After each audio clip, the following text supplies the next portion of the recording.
started in early May. Residents of southeastern states like Georgia and the Carolinas woke one morning to the eerie, deafening roar. Children hid under the bedclothes in terror. Bolder parents ventured outside to confirm their suspicions. The cicadas were back.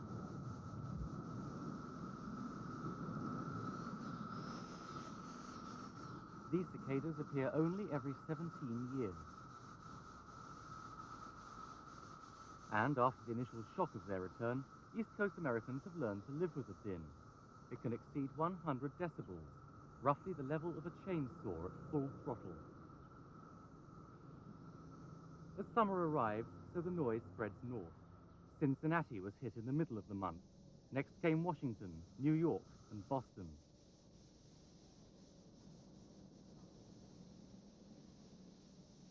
A single suburban garden can play host to millions of them. 3 weeks of a deafening buzz, then the lawn will disappear under a carpet of little corpses.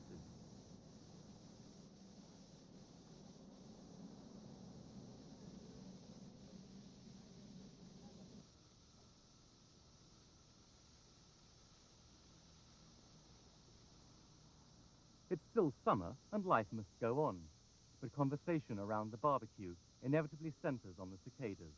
Memories of the last time it happened, 1970. Love Story was the best-selling novel. Bridge Over Troubled Water was #1 in the charts. John Newcombe won the Wimbledon tennis title.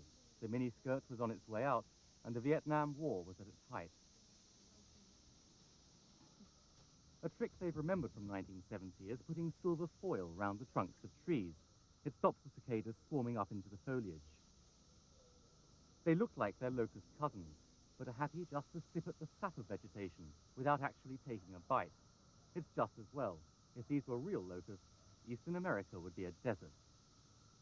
The first sign of their return is the appearance of thousands of small holes in the ground. Then, as the sun grows warmer, the cicadas end their 17 years of subterranean life, and they come up to breed.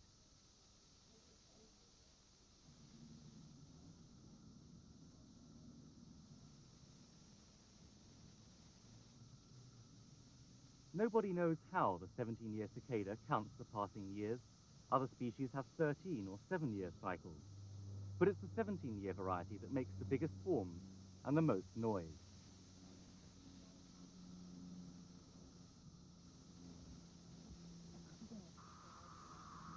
And its 17-year lifespan makes the cicada by far the longest-lived insect in the world.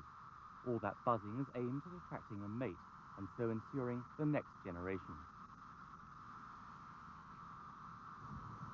With only 3 weeks of life above ground, they have to move fast.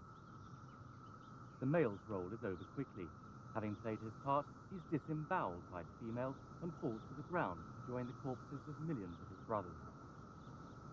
The female lays her eggs, which several weeks after she dies will hatch into so-called nymphs. They fall to the ground, tunnel down a meter or so, and spend the next 17 years safely out of harm's way.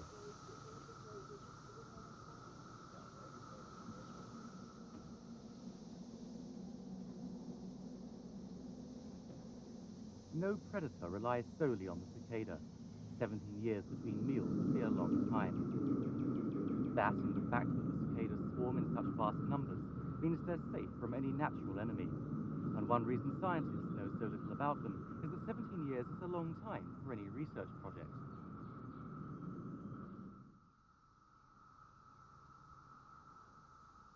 The latest generation of cicadas will soon fall silent. Their offspring are already burrowing underground to wait for the year 2004. Until then, the young cicadas and the residents of the eastern states can rest in peace.